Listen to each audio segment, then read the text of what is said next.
He Didn't Like Cats by L. Ron Hubbard. A wise man could have told Jacob Findley that vindictiveness is usually synonymous with downfall, even vindictiveness in minute things. But Jacob Findley lived in Washington, D.C. Ordinarily, Jacob took from life all its faults without complaint, for as a civil servant of the United States, he was used to many things, and, through practice, quite complacent in general. But perhaps bottling official insults within himself was not wholly possible, since common logic tells one that a vessel can be filled just so full, after which it leaks or overflows. Jacob was not the type of man to overflow. Cup by cup he was filled. Somewhere along the route from desk to desk in his department, he had to have a means of release. People in official positions quite often pass down in kind what is received from above, and Jacob, as a file clerk, was down so low that it was most difficult to find a means of spilling. So, he didn't like cats. A more defeated and resigned man would have been difficult to find, for he was a veritable sponge for abuse. His hair was graying, his eyes downcast, his walk a slouch, and even his clothes had a tired air. But he didn't like cats. He was not a vindictive nature. In most things he was patiently kind, Job-like enduring. He often gave candy to little children, quite strangers to him. While it might be said that his generosity was more like the offering of tribute in return for immunity, it was still generosity. However, or perhaps therefore, he did not like cats. Tonight, he was in an average mood. The day had been tedious, monotonous, wearying. And tonight he was on his way to attend a church supper, which, because he would be, as usual, forgotten in the midst of many, would be tedious, monotonous, wearying. Clad in a shiny tuxedo, topped by a rusty derby, swinging his cane in half-hearted imitation of his office chief at the State Department, he walked patiently up 16th Street toward the Lutheran Church, pausing obediently at all the lights, absence of cars notwithstanding on the lettered streets. A steady parade of cabs and limousines coursed busily upon his left, discordantly giving forth blasts of radio music, a blast bracketed in silence either side, and yelps or laughter or conversation. He had just crossed N Street when he met the cat. It was not a polite meeting, nor a sociable contact, for the cat arrogantly ignored Jacob Findley and issued from an apartment house shrub to lay its course across the path of the man. As cats went, he was at best a second-rate feline in looks, but in the cat world he must have been singularly respected if his tattered and scarred condition was any indication of victories hardly won.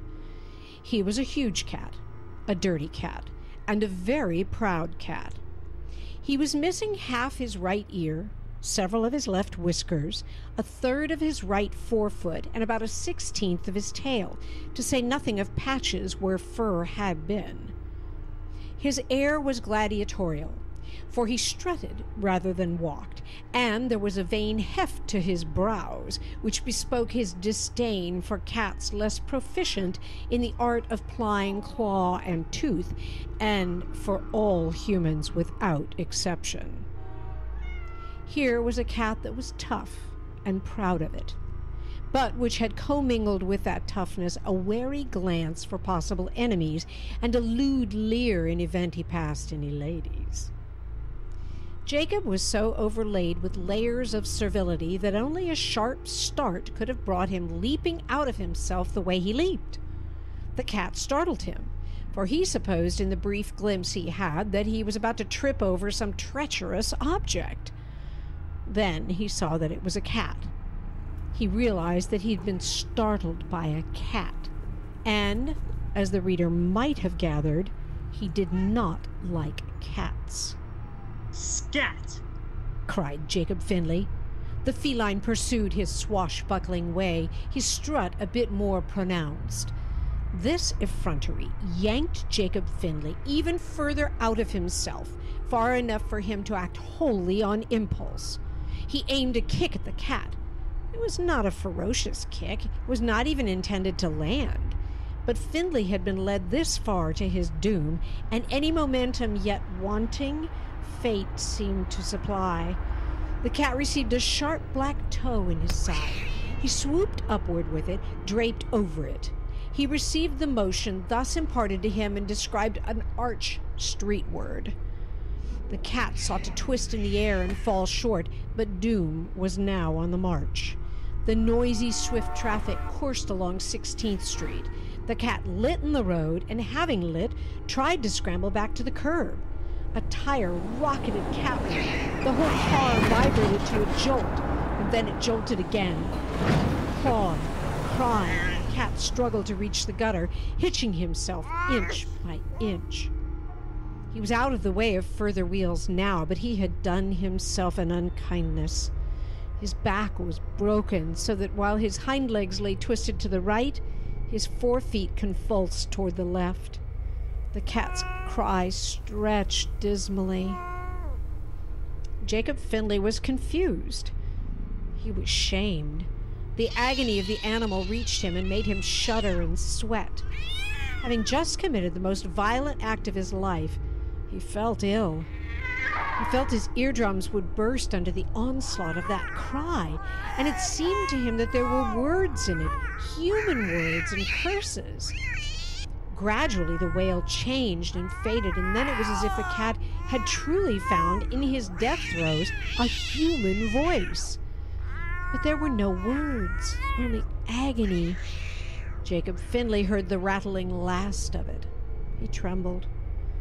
And then, savage that he should be made to feel so, he stalked angrily upon his way, angrily stating to himself, for all that, he still didn't like cats.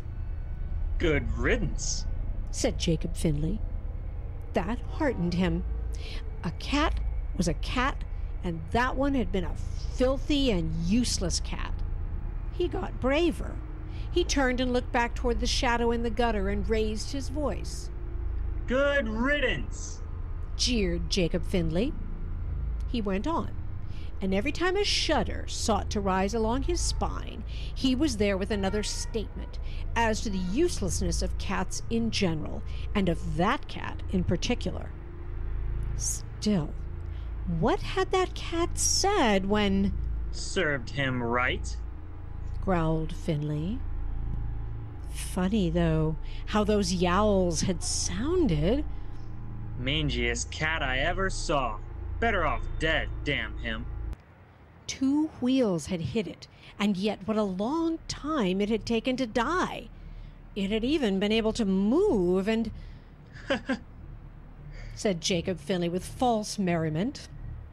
"I guess I used up all his 9 lives in a batch. Damn him." Had he been in error when he had supposed the cat to stare at him, glare at him even in its death? "Try to run over me, would he? Well, I guess I finished him. Yes, sir, I guessed I finished him all right, all right. Deadest cat I ever saw, damn him." Odd how there had been words in that agonized scream. "Made enough noise for 15 cats. Maybe he had to die 9 times, and so made 9 times as much noise. Cats like that bother me? Not on your life. Kick dozens of them under the trucks. Dozens of them. Make recordings of their voices and listen to them of an evening. Yeah. Damned mangy good-for-nothing cat." What had that cat said when it was dying? "Why, Jacob Findley, whatever are you muttering about?" Jacob nearly leaped from his cracked shoes, shying away from the voice. With foolish relief, he saw that it was Bessie Green who spoke, and that he had come into the church hall without realizing it. In fact, he had even checked his hat and cane and stood now at the entrance to the lower room, which was being used for the supper dance. However had he gotten this far without knowing it?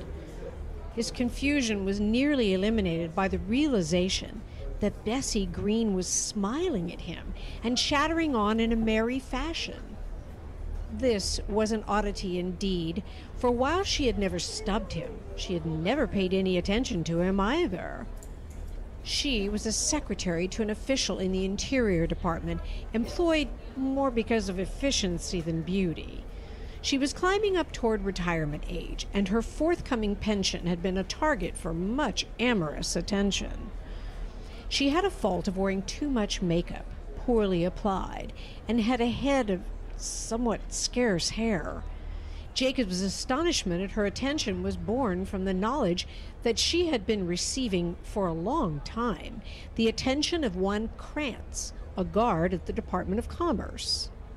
And I think it is wicked, terribly, terribly wicked.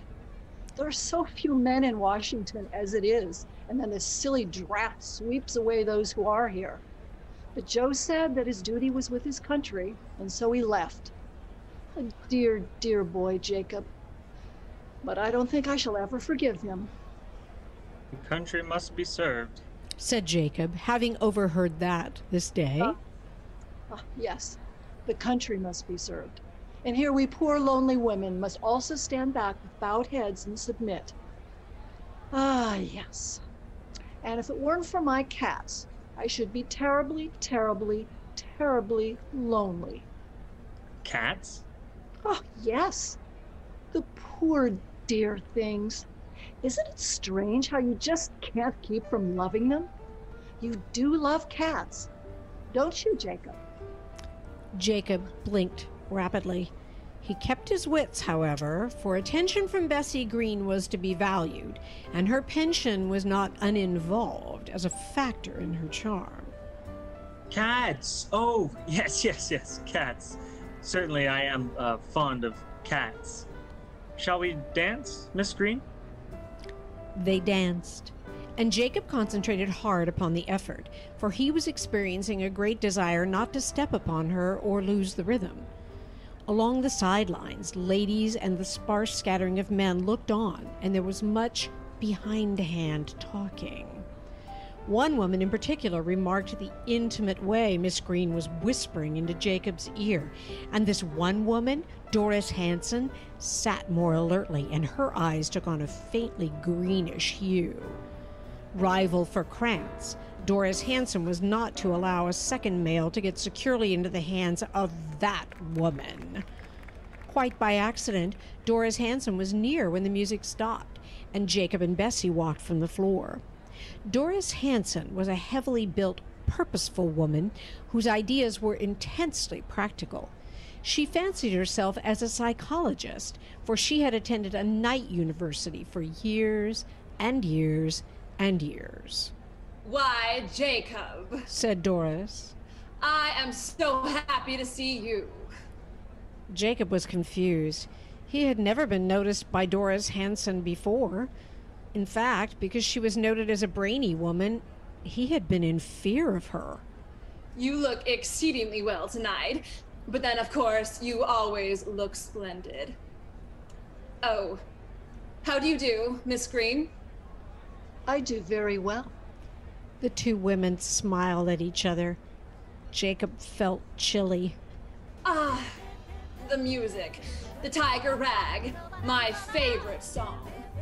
Jacob did not know quite how it had happened, but he found himself being thrust about the floor by this Amazon and was aware of acute displeasure from the direction of Bessie Green. So overwhelmed had he been by such attention that he had nearly forgotten the cat. He was reminded. In the piece being played were certain trumpet slurs which were, at first, only jarring to Jacob, and then, little by little, those slurs and wails and cries began to eat into his ears and touch their sympathetic vibrations, which, sent again into motion, caused him to behold and hear the dying cat. He grew nervous, and if he sagged a little bit, Doris Hanson did not notice. Eow! Eow! Jacob felt himself getting ill. Why did they have to keep doing it? Bar after bar, chorus after chorus. Eow! Had he been a less repressed individual, he might have plugged his ears or screamed or damned the orchestra, for now it began to seem to him as if the cat himself was up there in the box, glaring gloatingly about the floor after Jacob, and taking high glee in mocking him. Eow! Eow! He could see the cat on the bandstand, and on that instant the music stopped, and Jacob, adrip with perspiration, goggled confusedly at the musicians. No cat, just some fellows with trumpets and drums. Feeling ill and weak, he was glad of Doris Hanson's support, given quite unconsciously. He was dragged from the floor and again found himself surrounded by the two women. He hardly noticed either of them as he sank into a chair, and they, interested in the battle more than the spoils, did not notice his state. And it was an intensely interesting trip, said Doris Hanson. I don't know when I've ever been so intrigued. It is not usual to be permitted to get into St. Elizabeth's, you know. But I knew the brother of the director. I went visiting there once. Said Bessie Green. Of a Sunday. The public's always admitted on a Sunday. Of course, but not admitted to the halls, to the corridors, to the very cells of the unfortunate people. As a student of psychiatry, I, of course, had a greater insight into the difficulties of attempting to bring sanity back to the poor unfortunates. I went there one Sunday. Interposed Bessie Green. I saw a man who was pushing a wheelbarrow, but he had it upside down. And if anybody asked him why he had it upside down, he looked sly and said if you turned it right side up, why, somebody might put something in it. Isn't that funny, Jacob? Jacob dutifully, if weakly, laughed. He said Doris Hanson in a superior way. Had a persecution complex. It was fortunate you did not press him for an explanation, for they very often require very little to become violent, just as they require very little to become insane. Beg pardon? Oh, you have no idea, said Doris, gripping and nearly strangling this spark of interest from the quarry. In just such a way are some people touched off. Insanity may lie latent and unsuspected, in a disposition for years, and then suddenly, poof, a full case of dementia praecox.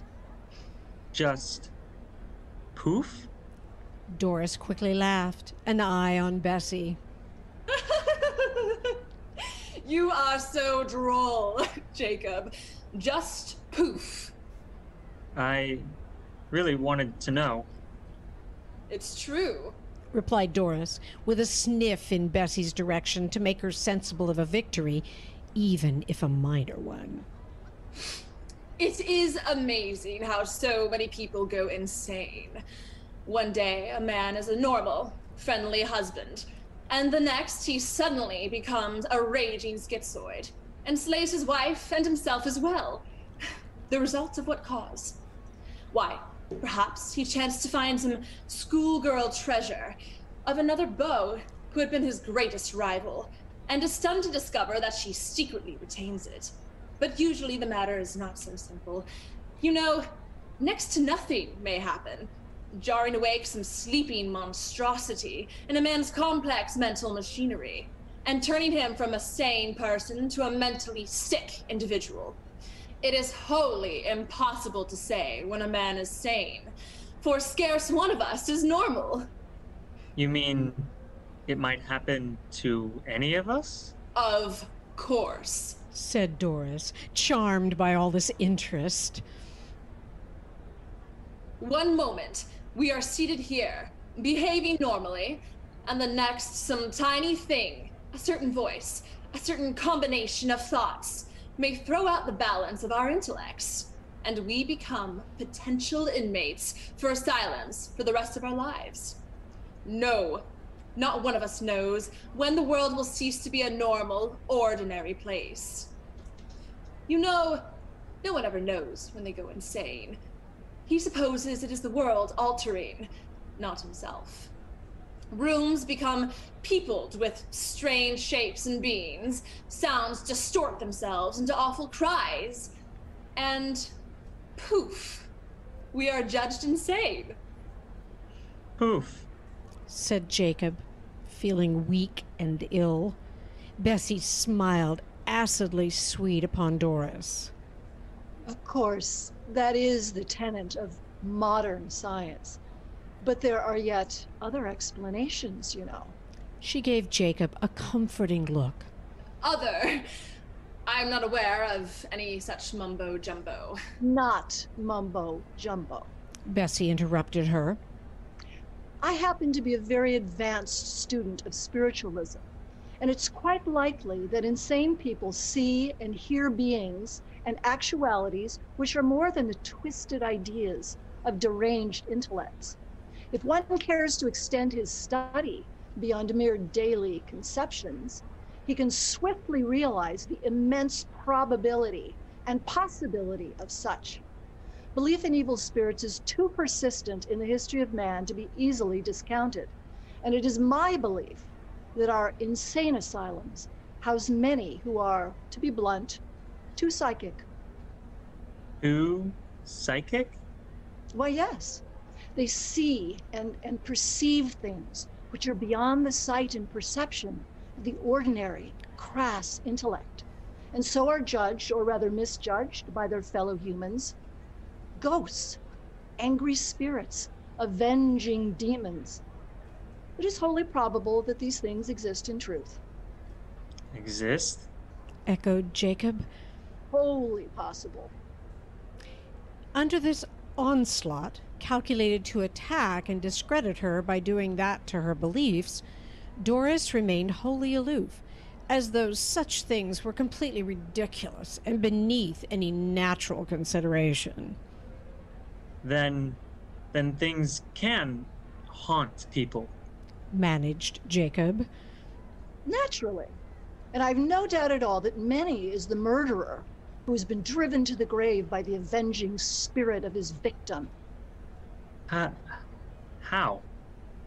You've heard of men turning themselves in to the police and confessing crimes which were not otherwise to be solved. You've heard of murderers eventually seeing the faces of their victims and everything about them. Very well. Is it not just as possible that the murdered being appeared to him? Or at least caused events and impressions to surround the criminal until the criminal considered himself better off dead? Rubbish. I beg pardon? I said rubbish. The words of our most learned doctors put everything you say back to the Dark Ages. And the wisest of them all has no knowledge or experience of philosophy. That is not philosophy. That is stupid African voodoo. Rubbish. If it is, then our finest physicists are heading straight for African voodoo rubbish every time they admit that beyond a certain point, no knowledge can be gained at all without the admission of God. What has God to do with this? God has everything to do with it, since he is the regulating factor of the universe. And if he chooses to drive men mad with the appearance of evil beings and avenging spirits, then dare you deny his ability to do so? Doris opened her mouth to speak, and then saw the cunningness of this trap. Almost she had allowed herself to give forth blasphemy. Her wit was not agile enough to encompass a countermeasure, and she did not dare sniff, lest that too be accounted blasphemy. They had argued longer than Doris had supposed, for it was with surprise that she heard the music stop and saw that the supper had been laid out. Thankful for this, she rose.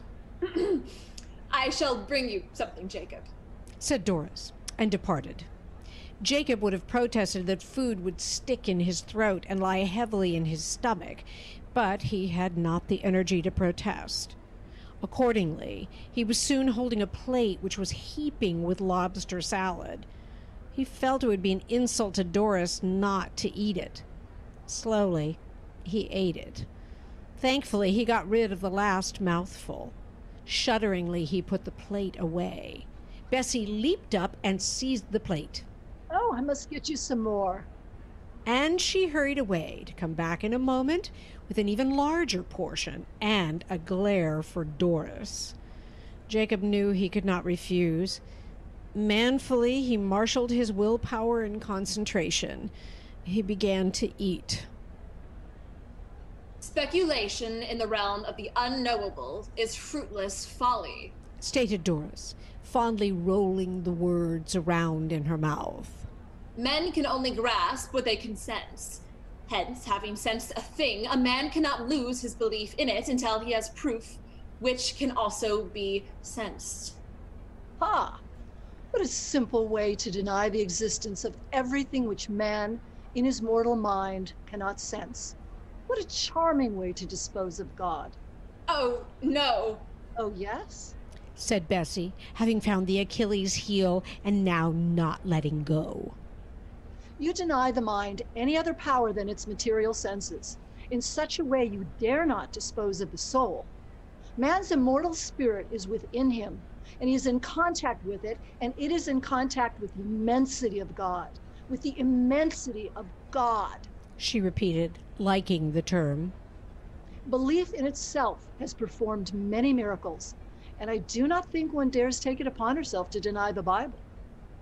Certainly not, said Doris, angrily wondering how she could get out of this trap. The mind, properly attuned, can become one with all, for man, in the image of God, is certainly a servant of God if he so wishes. Naturally, but...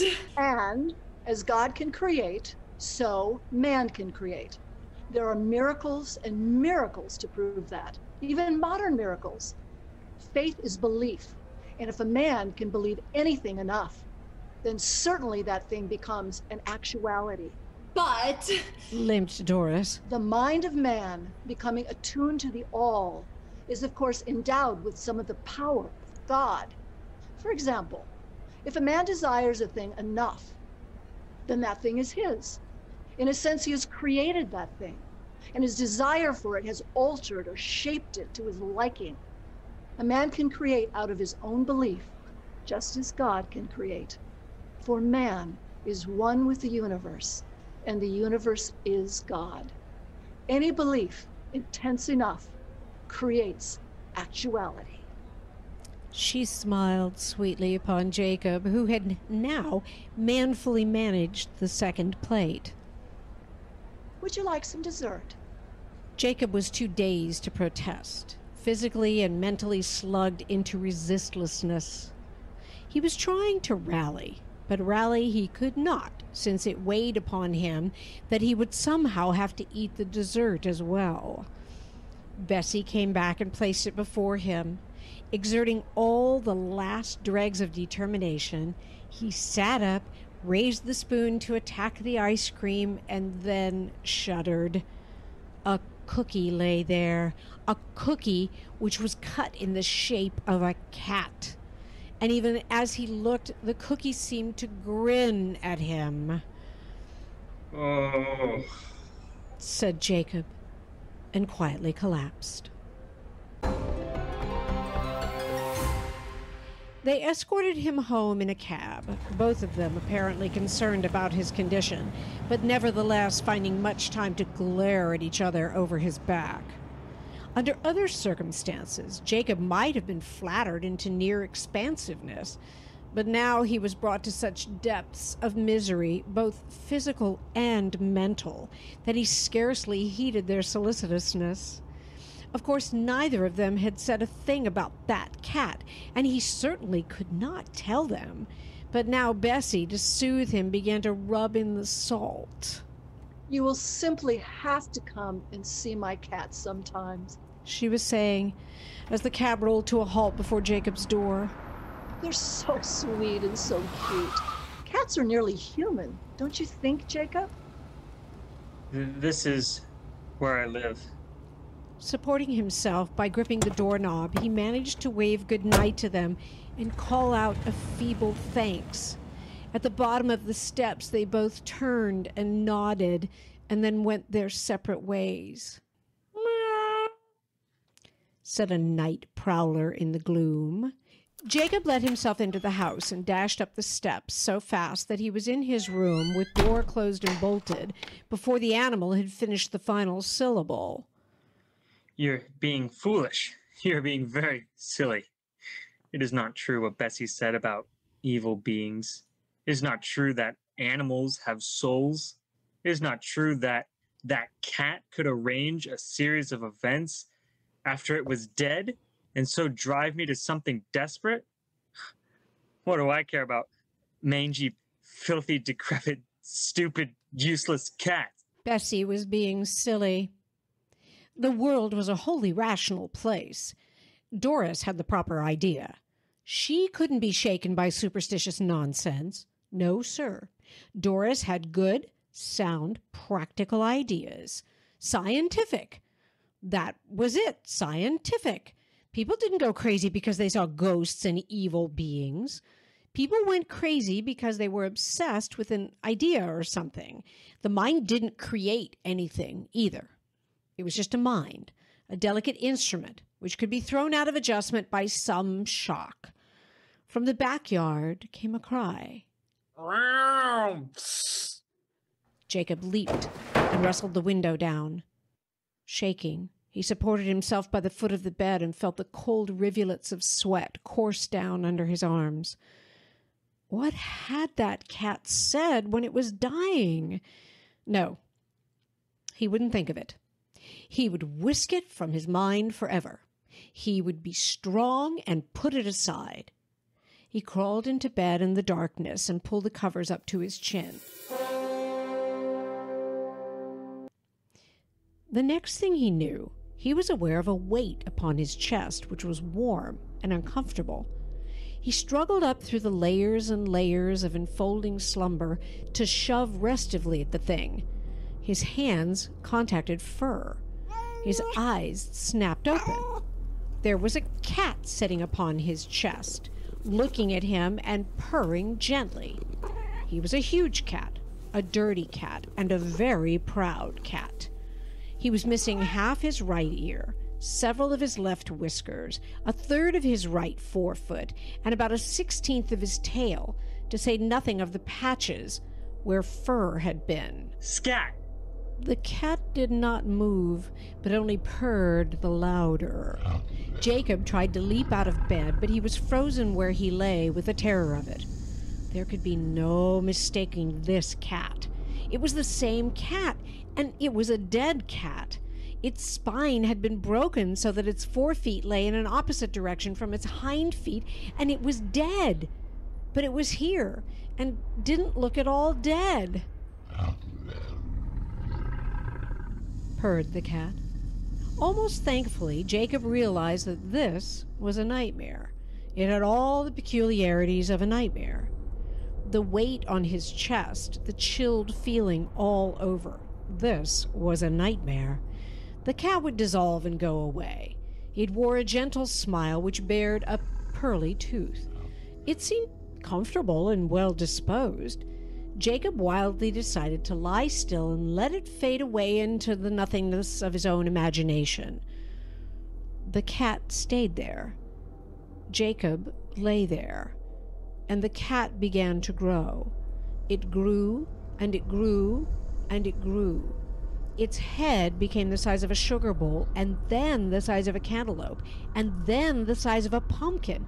And still it grew, and still it smiled. And the purr of it was now so loud that it had begun to shake not only Jacob, but the bed as well. Now Jacob knew that it was a nightmare, but that did not mitigate his fear. It was certain to be a nightmare.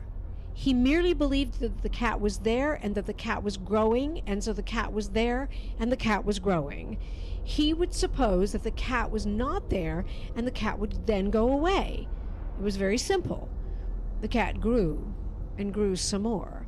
Its head became larger than a tiger's, larger than a horse's, larger than an elephant's. Its eyes were now like dinner plates, and its whiskers as big as wire cables, and its fur was standing all separately, each hair as large as a porcupine quill. Jacob was looking up at its chin. A paw was on either side of him. The exposed tooth was like a marble column. The claws in its paws were sheathed sabers. Its breath was foul as a sardine can. Purred the cat. Jacob's heart was racing. He sought cautiously to draw himself upward and beyond the paws, and then made a startling discovery. His hands hooked into the bedsheet very neatly, but they were hands no more. They were tiny black paws. Gagging at the sight of them, he looked at his side. It was smooth and sleek and gray, and into his vision grew his long, graceful tail. He was a mouse between the paws of a cat. Jacob wriggled upward to the head of the bed and dropped hurriedly down to the floor. The heavy fall stunned him, but he scuttled along the baseboard and dived into a pile of papers. There was no sound in the room, and then came the soft footfalls of the cat, the loud snuffling of its breath. The paper rattled. With a squeak of horror, Jacob sped away again, following the baseboard in an insensate effort to locate a hole and dive to safety. But there were no holes in the baseboard. He lunged with a skidding scramble behind the leg of the bureau and, looking out, saw the feet of the stalking cat approach. Madly, Jacob gripped the scarf of the bureau, his leap successful. He scurried behind a stack of books there and crouched with fluttering heart and burning lungs. The bureau rocked. He was staring straight up at those huge eyes. With one bat of his paw, the cat sent him hurtling out into the center of the room and then leaped after him to plant abruptly a paw on either side of him. Jacob trembled. He looked up at the acre of fur chest. He looked higher to the great yellow orbs which were now dilating and contracting with pleasure. The cat's tail made loud sounds as it swished and lashed back and forth. Jacob played dead. He lay and shivered and played dead. After a little, the cat arose and became interested in washing his face. Jacob hearkened to the rasp of tongue on fur and finally opened his eyes. A great cavern appeared in the cat's face as it yawned. The fences of teeth gleamed. The cat sighed and wandered away to inspect something interesting. Now was his chance. He could make a dash for the crack under the door and get out. He gathered himself. He leaped away. He sped like the wind toward the crack of the door. It got bigger and bigger. He was almost there. He had... With a moan, Jacob rolled to his feet in the center of the room. His side was bleeding. He was bruised. His beautiful gray fur was plastered flat with blood. The cat lay down with a paw on either side of him.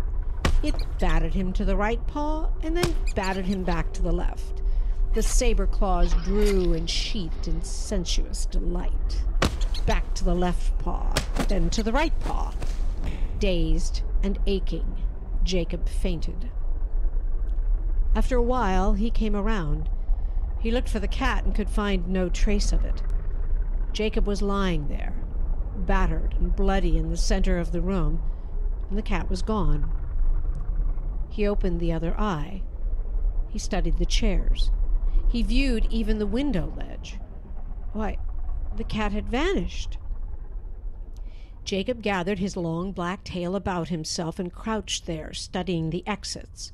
That crack under the door still looked good, but he was so broken up inside that he couldn't make much speed. He leaped up and raced for it. Freedom, liberty, he was almost there. It grew bigger and bigger. His nose could feel the rush of cold air.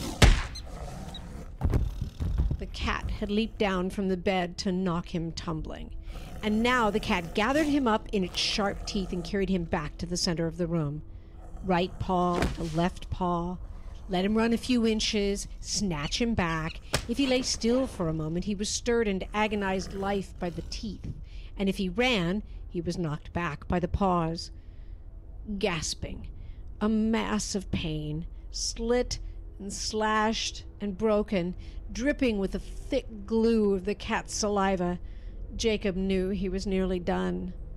He looked across the cobbly expanse of the carpet. He looked about the immensity of his room. Heartbroken, too weary now to move, he knew his end was near. The cat growled, angry that so little life was left in him. A mighty set of claws scraped him and took the skin from his left side. Teeth worried him, and then once again the cat apparently decided that he was dead. The cat got up and strolled away.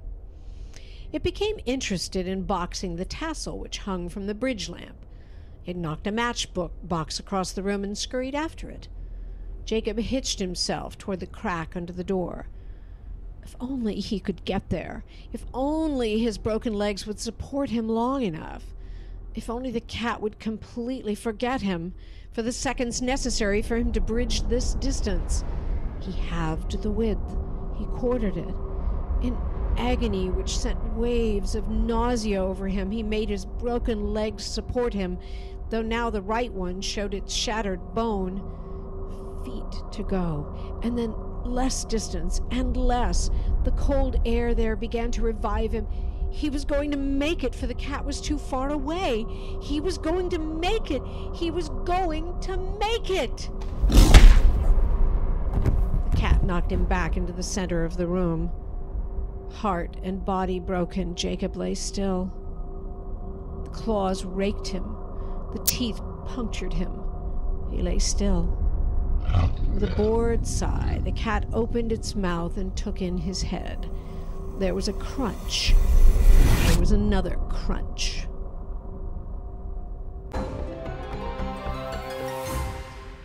Jacob Findley woke up quite sound, quite whole, and for a moment vastly thankful that it was, to be sure, no more than a dream.